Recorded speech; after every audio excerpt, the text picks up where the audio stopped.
You just realized your business needed to hire someone yesterday. How can you find amazing candidates fast? Easy. Just use Indeed. Stop struggling to get your job post seen on other job sites. With Indeed sponsored jobs, your post jumps to the top of the page for your relevant candidates, so you can reach the people you want faster.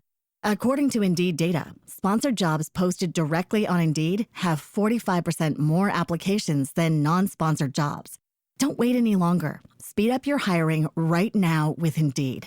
And listeners of this show will get a $75 sponsored job credit to get your jobs more visibility at Indeed.com/kidsandfamily. Just go to Indeed.com/kidsandfamily right now and support our show by saying you heard about Indeed on this podcast. Terms and conditions apply. Hiring? Indeed is all you need. Are you ready to learn the 3 secrets to launching a successful podcast? Hi, I'm Bill, a recent client of the Podcast Mogul. If you've been thinking about starting a podcast but aren't sure where to begin, he's got you covered. He is hosting a free webinar where he will share the 3 secrets that can help you launch, grow, and monetize your podcast without any fancy equipment or technical headaches. Click the link in the show notes to save your spot now and let him help get your podcast off the ground. Welcome to Invest in Yourself, the Digital Entrepreneur Podcast. Join the Podcast Mogul Phil Better as he interviews successful entrepreneurs that make their living in the digital world. Now, let's join your host, Phil Better, and his special guest today on Invest in Yourself, the Digital Entrepreneur Podcast. Ladies and gentlemen, welcome back to Invest in Yourself, the Digital Entrepreneur Podcast. I am, of course, the host with the most, Phil Better, and today I am with the badass health coach, Kendra Perry. Kendra, how are you doing today? I'm doing great. How are you doing? I'm doing amazing. I just helped a friend put together a very expensive wardrobe, which exhausted me. Yeah. Wow. I did manual labor today. I'm very happy. Jesus. Yeah, and then I got to come and interview you and get to know more about you and your business and the craziness that you've been through. So I'm very excited. Kendra, do you mind just introducing yourself to the audience, since I already know a bit about you? They know nothing about you. All right. Well, my name is Kendra Perry, and I'm an online business mentor primarily for health and wellness coaches. And the reason why I love helping health coaches is because I used to be one, and I got started in 2014 as a health coach, mostly because I was having some pretty extreme health issues of my own. And it kind of seemed like a way to kill 2 birds with 1 stone, right? I needed a new career and I needed my health back. So I pursued health coaching and did that for 5 years, grew that business to multiple 6 figures. Loved it until I kind of started burning out in 2018. I was dealing with, I was in a really crazy health crash of my own, and I was having severe obsessing over my client's health. And I just was like, oh my God, this is too much. I need a break. So I transitioned to business coaching, and then I hired my own health coach, so I didn't have to think about my own health anymore. And now that's what I do. That's awesome. So when you were doing that transition from your previous career to your new career as a health coach, was there anything else going on that you wanted, the reason why you jumped into specifically health, or was it just doing that 80-20 principle where hey, I can kill 2 birds with 1 stone? Was there anything else out there, or was it something that just popped up? So sorry, the transition from health coaching to business coaching. Yeah. So there was a few things going on. When I started my business in 2014, I ended up working for the health coaching certification program that I got certified through. I was a STAR student. They asked me to be a course mentor. And then eventually I transitioned into a role where I built out their graduate membership program. And through that program, I actually ended up delivering a lot of the business trainings, because I was sort of actively building my business at the time. And so I was doing that, and I was feeling really fired up about that. And then I had some people from that community reach out to me and ask me for business consulting. So I was sort of already business consulting a bit on the side. And about 3 years into my business, when my business really started taking off, I ended up leaving that position and then realizing that I really missed the coaches. And I was like, oh man, I really miss doing these business trainings and that sort of thing. And so when I really started to burn out with my health, it just kind of felt like a natural transition. I was like, I'm already doing this. I'm already talking about this with people kind of behind the scenes. And I already had a lot of coaches following me because of my involvement with that functional health community. So it just kind of felt like a natural transition, and it was a natural transition. I didn't really see a dip in income. I just kind of like transitioned over and started rolling forward. That's awesome. That's awesome. And with the COVID, because I started this podcast directly as COVID, where like the first year of COVID was ending. And I did it because I wanted to learn how to be an entrepreneur, specifically in the digital field. Did you see any increase, any weirdness happen around when like the March when COVID was officially announced in North America? Did you see anything happen there, like a larger increase of or influx of people?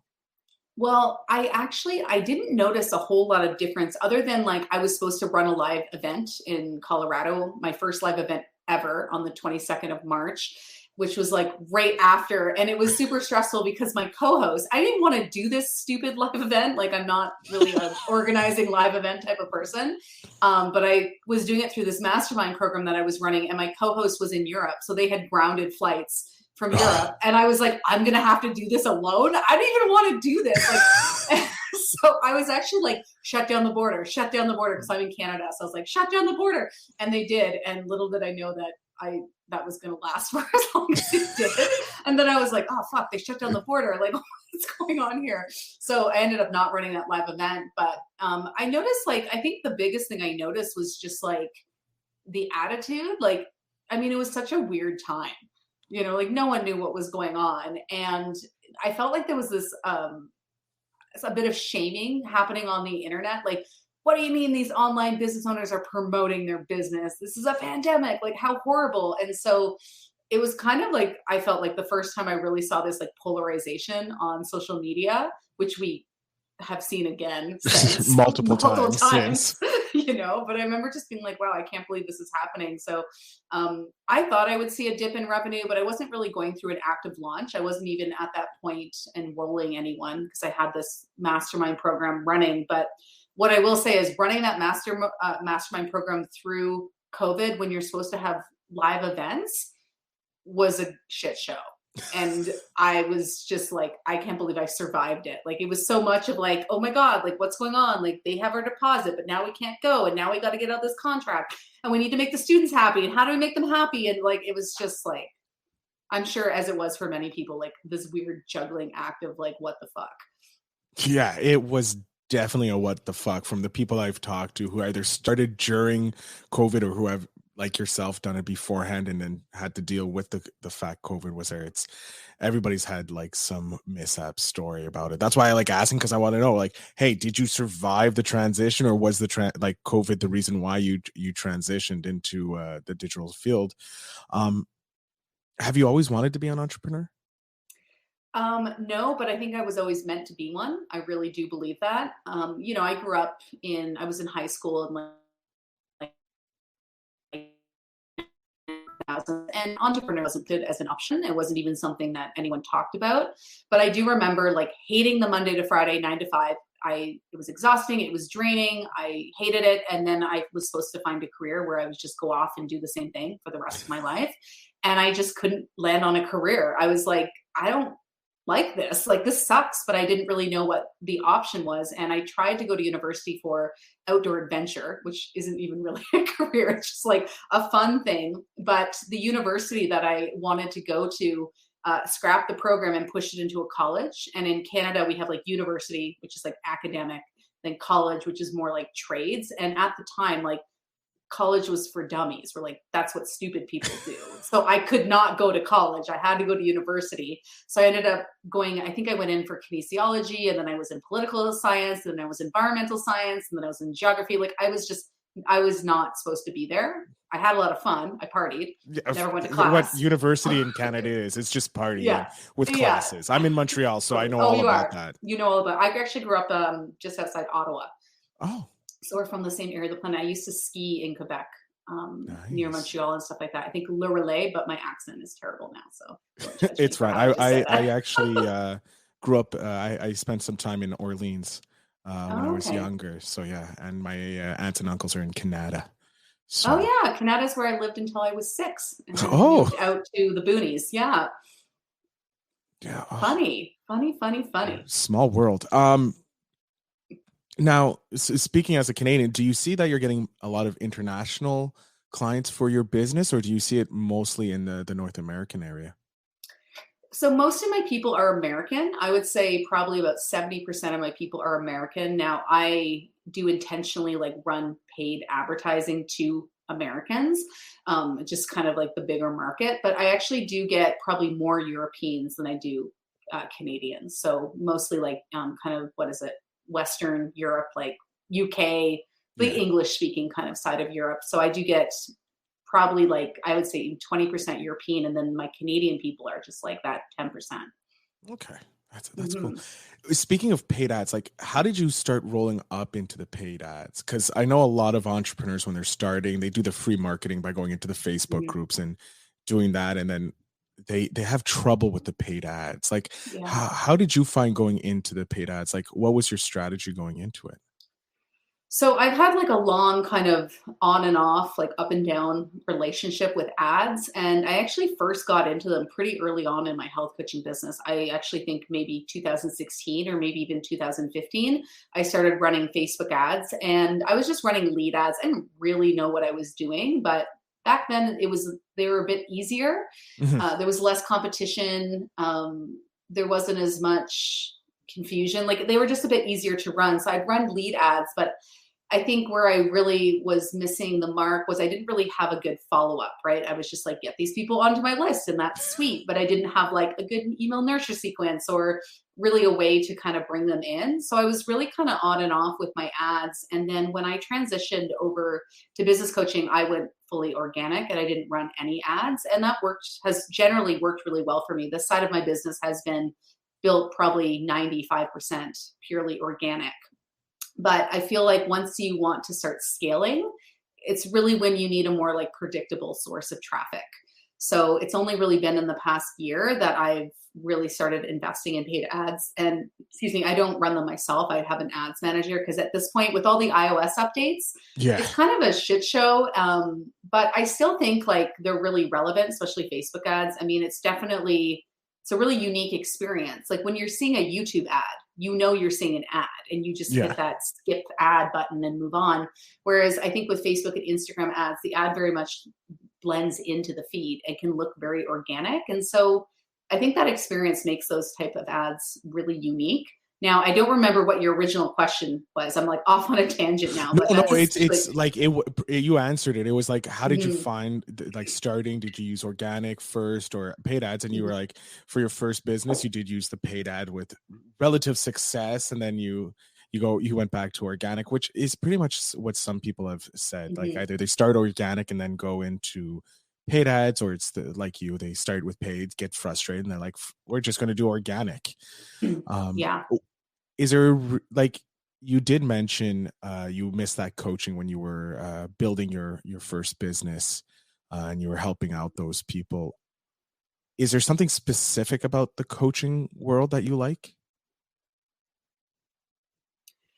I just love like the business and the tech and the strategy. Like what I really realized I love, like I am passionate about health. I'm still passionate about it and I do love it, but I love that whole strategy, numbers, data sort of side of building the business and just kind of the excitement of when something works. Mhm. You work on for something for so long and then it actually, the funnel starts working and the results start coming in. I get off on that. So I think that's what I really love about it. Speaking of funnels, like how long did it take you to realize that you needed a sales funnel in your business? Because I know a lot of entrepreneurs, like they just have their simple website and they're like, why isn't it not converting? And then they hear about the sales funnel and the lead generating funnels. Like how long did it take you to figure out that a funnel was more important? I think I learned it in right when I started learning about Facebook ads. It was the first coach that I ever invested in. Now, this would have been a long time ago. I think this must have been, again, like 2015. And his name's Amir Rozek. I don't even know if he still does business coaching. I kind of feel like he talks about Bitcoin, crypto now, but I'm not 100% sure. But he had this membership and he really pushed us to do Facebook ads into kind of like a lead generation funnel. Mhm. And so that was kind of my first step into that. And, I was doing one-on-one coaching primarily for the majority of my health coaching business. And I think when I really realized I needed this like sales page and funnel was when I wanted to launch an online course. And that's when I really started diving into, okay, I need this sales page and I need this like onboarding sort of thing. And I need a launch and I need a webinar and all of that stuff. And I think that would probably have been around 2016. Do you still run webinars, or are you completely off the webinars and that? Yeah, I still run webinars. I think webinars still work. I mean, I use them right now. I actually do have an automated webinar funnel that I'm using, but that I think I started just at the start of this year. Up until then, I've been doing mostly like live launching with webinars, which I found actually works quite well for me. And it's interesting because this past February, I actually was like, okay, I want to like increase sales. I'm going to do a bigger event. So I ran a 5-day free challenge. And it was crazy and the engagement was crazy. And I worked like 10-hour days and it didn't actually increase our conversions, which I thought was really interesting. So normally I launch and I take naps and I go to the beach and I go skiing. And this launch, I just worked all day. And so I'm like, I think I'll go back to the chill style of launch. Yeah, that sounds a little more easier to handle, get those Yeah. naps in between and chilling at the beach. I'm a little jealous that you get to chill at the beach. I do chill at the beach, not in winter, but in the summer. No, winter, you're a different level of Canadian if you do that. Yeah. Before we jumped into the call, you did mention you had a podcast. Mm-hmm. And as someone who loves podcasts and I produce podcasts and that, I just love hearing about podcasts. Why don't we talk a bit about your show? Sure. Yeah. So my podcast is called the Wealthy Coach Podcast, and I help health coaches and we talk about business, tech, strategy, mindset, sometimes some like spiritual weird ass woo woo shit, which I love. We talk about that too sometimes. And it's actually my third podcast. I had my first podcast it was called the 360 Health Biz Podcast. And I started it with a friend right when I was kind of making that transition. I actually did it a little bit before that transition. It was like the first thing that I kind of did that I was like, ooh, I'm going to kind of dive into this business space. And we did that one to about 100 episodes, but just the business partnership didn't work out and we decided to split. So we kind of ended the podcast. And then I also had a health podcast, which I don't think I did many episodes for. I think maybe I got to 40 or 50 and then that transition happened. Mm-hmm. And so then I did, and I think we had 150 episodes. So it's relatively new, but I love it. I also love podcasting. It's super fun. Audio is just a super fun way to share content with people. And I'm also like an avid podcast listener. Like if you give me a video, I will not watch it. But if you give me a podcast, I will definitely listen. No, it's true. Podcasts are just great because it's a masterclass in your ears and whenever you want. Mm-hmm. Do you use your podcast to help drive sales or leads or anything like that? Just out of curiosity. Yeah, so I don't do sponsors or anything like that for my podcast. I just promote my primary program, which is Health Coach Accelerator. And I find it, I think like with content, it's important to have like at least one piece of like macro content, that like bigger piece of content that you put out every single week. And then from it, you can repurpose and pull quotes from and like do all that stuff with kind of like the micro content. So it is my primary form of macro content. And I do get a lot of my students do come from the podcast and they just have that really unique experience of like kind of, I think it's very intimate. You're in their eardrums, they're like on their walk, they're on their drive, they're cooking dinner, whatever. And I just think it's a really great way to generate leads and sales. Absolutely. I love it because I use my podcast the same way. It's you show the power of it when you have a guest on who's never had a podcast, never been on a podcast. They see how powerful it is. And the feedback you get is great too from your audience too, and building that audience as well. And also using it as a lead gen. That's like you said, like most podcasters don't know that they don't need sponsorships. They can have their own product or service that they can offer and that can monetize it even quicker. So I love this. I'm going to definitely clip that part that you just said about how you use it as a macro and for the micro as well. I'm going to clip that and share it to all my social medias. I love it. So the health, like you study like different things in university, which was like me, never finding the right one. That's like, what are we clipping to? You went into health and you mentioned that you're killing two birds with one stone. Mm-hmm. did you find it difficult to jump into the health world, like start your own health business and start getting people in? Yeah, I mean, I came from a background in forestry, so just barely could essentially open my computer and turn it on, and that's it. And it wasn't really, I never thought I would start an online business. It was interesting because at the time when I believe I was in my late 20s, I was working in forestry, which, I was planting trees, I was fighting forest fires, I was designing the cut blocks for logging operations, just kind of all of those things. And the reason I liked that career is because it was seasonal. I just worked from essentially May to September or October, and then I had winters off to ski because I'm a big skier.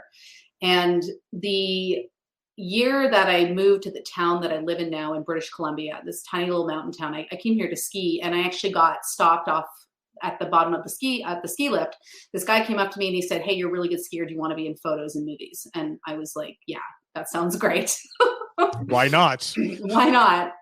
I've been a skier my whole life. I used to compete, and I always kind of wanted maybe a career in skiing and didn't really know how to go about it. So I kind of thought, okay, I can get paid to ski and live this really glamorous lifestyle and travel the world, and this will be amazing. But at the end of the winter, I actually blew out my ACL after jumping off a cliff, which is not a great injury for a skier.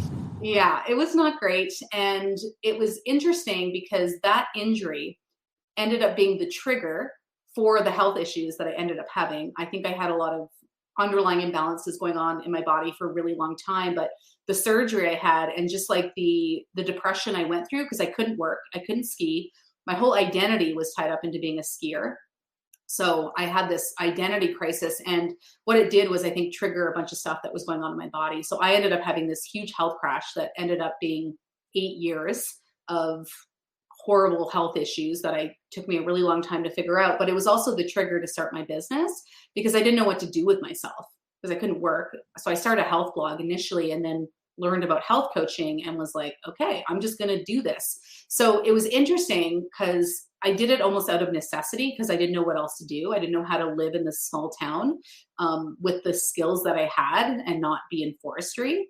I didn't want to move to a city, not a city girl. And so I was kind of in the situation where I'm like, well, I'll just make this work because I have to, because I don't have a backup plan. So I'll just make this work. So that but also like I never didn't think I would succeed. I was like, I'll just figure this out. I'll just figure it out. And so anytime I had setbacks, I just was like, whatever, I'll just keep going and I'll just figure it out. I love that. That's the true definition of an entrepreneur. Just let's go with it. We'll figure it out as we go. And if we need to find someone, we'll find someone to do it. It's great. I don't know. Like it's sometimes hard to come up with questions for you, but I'm looking here at your little bio that you provided. Hair tissue mineral analysis. First time I've ever read all those words together, and you're a world's top expert in it. I am. Is there anything else under your hat that you have expertise in that we don't know of? Oh man, well, this is a funny one because it's not something I actually actively promote. It kind of just sells itself. It's a very interesting thing. So this was a huge part of my health journey. When I got into health coaching, I went into functional health coaching. So I was trained in running labs because whatever I had going on with me was deep. I was eating really well, living the perfect lifestyle, but I had all these issues. So I was really drawn to the lab testing because I wanted answers. And, I got a lot out of the training certification that I did, but I had this lingering fatigue. I was just tired all the time, like very chronic, deep fatigue, like could barely get out of bed. I'd often be working from my laptop, like from the couch or like from my bed. And I ended up stumbling upon this test. And essentially what it does is it test the mineral content of the hair. And minerals do not deposit randomly into the hair. They actually deposit in very specific patterns that tell you like a fuck ton about the body. They also tell you about like metal toxicity. And so I got turned on to this test, ran it on myself, learned I had just full of metals from, planting trees with glyphosate and mercury and breathing in smoke from fighting fires, which is just full of chemicals and all kinds of stuff. And so I was really toxic for a lot of reasons. And so after I sort of learned how to balance my minerals and detox my body, that's really what gave me my energy back. And this test is very obscure. It took me a really long time to learn it because there was barely any training on it at all. And so I just I hired some like experts and I just consumed everything. I spent hours on PubMed just going through articles and eventually taught it to myself and just had people saying, hey, I'd love to learn this. Like, will you make a course? And so I did. And it was my first launch and I think I did 35,000. And I was like, whoa, like, holy shit. So it's, because it's so hyper niched, like there's very few people who have put out courses on it in the world. And because of that, I've just sort of carved my little niche. We rank, number one on the first page of Google for this stuff. And that's pretty much how we get people, and probably brings in 300,000 a year without me doing any marketing. Wow. Isn't that crazy? It's mind blowing. It's insane. But it also, it shows how powerful it is when you niche down to the smallest level.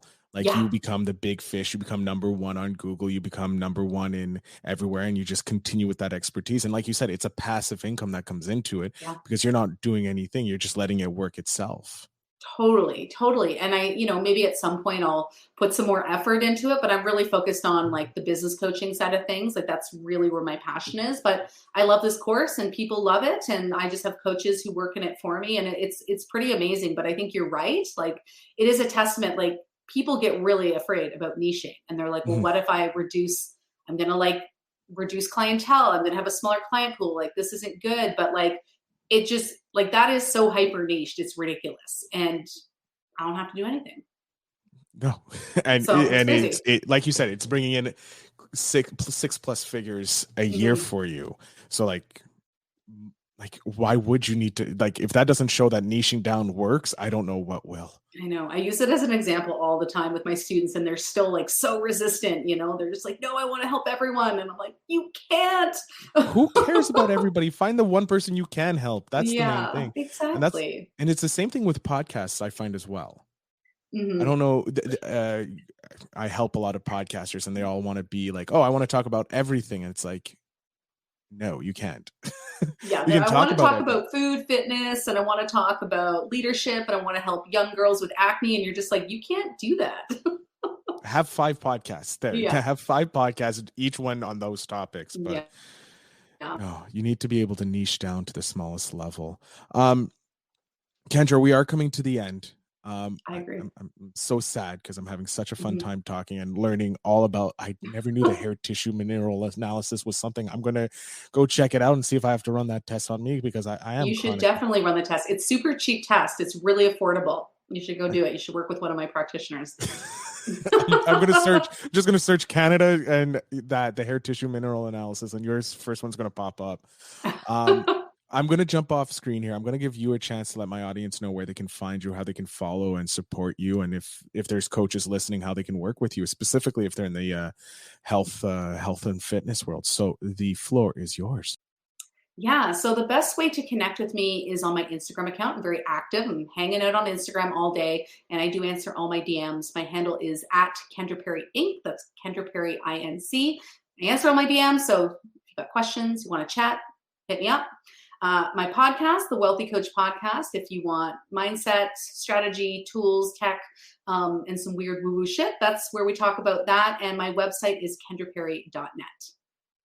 Excellent. Kendra, I can't thank you enough for being on the show. It's been a pleasure talking with another amazing Canadian superstar. I didn't even know you were Canadian. I usually like to celebrate because everyone I talk to all day is American. It's the last name that throws everybody off, because that's not the actual last name. I'll tell you off air. Actually, this is my stage name. But yeah, I'm one of those. The stage. I love it. Ladies and gentlemen, I want to thank again Kendra for being an awesome guest. If you're looking to connect with her, of course, the show notes will have everything down below so that you can go ahead and check out her website, her Instagram, and all the other handles that she has, and her course on hair tissue mineral analysis if you were interested in learning about that. But I want to thank you all very much for listening in, and remember to always invest in yourself.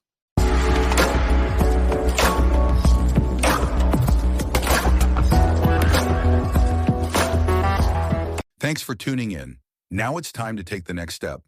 When you're ready to dive deeper into how to launch, grow, and monetize your podcast, Phil's got something special for you. Join him for a free webinar where he'll reveal the 3 secrets that have helped countless entrepreneurs succeed in podcasting. Click the link in the show notes to save your spot, and let's turn your podcasting dreams into reality. You just realized your business needed to hire someone yesterday. How can you find amazing candidates fast? Easy. Just use Indeed. Stop struggling to get your job post seen on other job sites. With Indeed sponsored jobs, your post jumps to the top of the page for your relevant candidates, so you can reach the people you want faster. According to Indeed data, sponsored jobs posted directly on Indeed have 45% more applications than non-sponsored jobs. Don't wait any longer. Speed up your hiring right now with Indeed. And listeners of this show will get a $75 sponsored job credit to get your jobs more visibility at Indeed.com/kidsandfamily. Just go to Indeed.com/kidsandfamily right now and support our show by saying you heard about Indeed on this podcast. Terms and conditions apply. Hiring? Indeed is all you need.